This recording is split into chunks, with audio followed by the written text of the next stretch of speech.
journalist or an audiobook narrator, but I'm going to attempt to read you a little bit of the book and give you a sense of why I was so interested in writing about these particular women. So, what you need to know is this book is told in two timelines. It's present day and a historical timeline.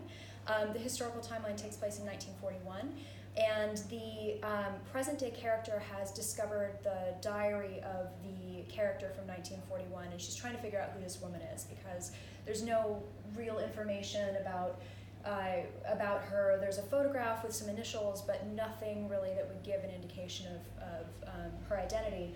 And so the narrative flips back and forth, and at this point in the narrative, in the historical section, this young girl from Cornwall named Louise has met a dashing RAF officer who sweeps her off her feet, and he essentially is sent elsewhere out of Cornwall, out of his training base. She doesn't really know where he is, but she feels very strongly that she needs to sort of jumpstart her life, do something that's going to make a difference in the war, and also she tries to see if she can do something that could potentially help him as well. So she's, in this scene, has gone through her basic training, and the girls in the camp have just found out where they're going to be assigned. They could be assigned as, cooks, as clerks, in mail service.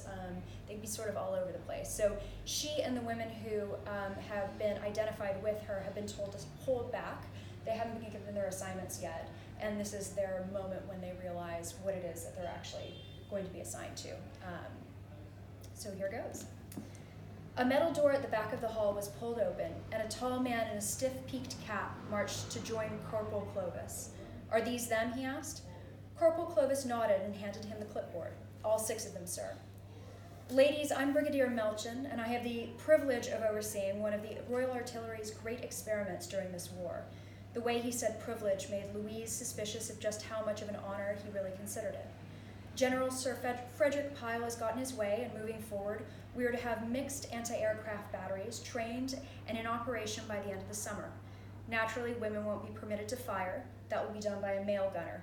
But you will be trained in every other aspect of operating the sophisticated machinery of an anti-aircraft gun. Do you have any questions?" The redhead stuck her hand up. "Of course you do," Brigadier Melchin muttered to himself. "You there, what's your name?"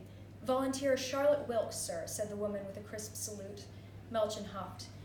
"Given that you'll be in a mixed battery, you'll assume the ranks of the RA. Your rank going forward will be gunner." "Then I'm Gunner Charlotte Wilkes, sir." "Yes, go on," he said. "What exactly do you mean when you say mixed anti-aircraft batteries?" Melchin sighed. "A battery of 6 women and 1 bombardier will operate various instruments that will allow a gunner, a man, to shoot Nazis out of the sky. You will have 2 men to load the ammunition and maintain the guns. Is that clear enough for you?"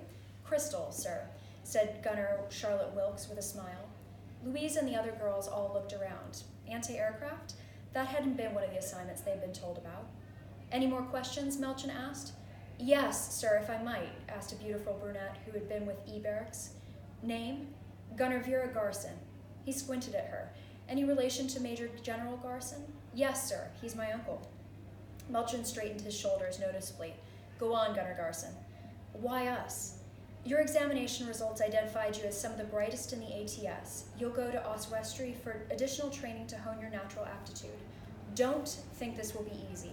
You'll be asked to do more than any woman in the ATS. The work will be hard and the hours will be long. It's a dangerous job because you'll be trying to shoot down the very planes that are shooting at you.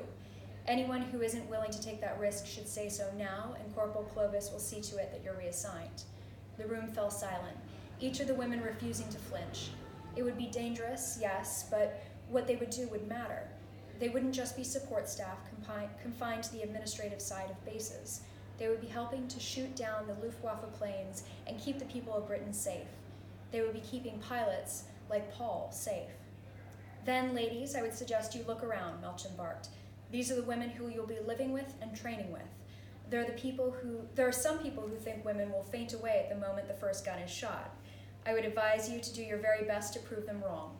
Corporal Clovis, I'll leave them in your hands." The corporal nodded and the brigadier marched back out, the metallic clang of the door echoing around the nearly empty hall. "Fall in line here," Corporal Clovis ordered, pointing to a spot at the front of the stage. Louise and the rest of the women lined up shoulder to shoulder. "At ease, gunners." the corporal said, joining them on the floor and propping the clipboard against her hip. I'm going to speak to you frankly now. As some of you know, I was in the service for many years, and I volunteered again when war was declared. I can tell you from personal experience that I've met some of the bravest people I know in the ATS, all women. German bullets don't care about your sex, and bombs don't know the difference either. Anti-aircraft is a dangerous assignment, but it's also a desperately needed one. If it wasn't, the Royal Artillery wouldn't be opening up these batteries, and there are men who will do everything. There are men who will do everything to see you fail. And I want you to remember that when your training feels impossible, because it will. But the RA doesn't just need your service, it needs your intelligence. You all scored in the top of your aptitude tests. You're smarter than most of the men you'll meet in life, and I suspect you're tougher too. The corporal looked down at each of them and nodded. Don't let me or your fellow soldiers down. Now I suggest you say your goodbyes. You leave at 1700 hours. Dismissed. So, these women are being sent into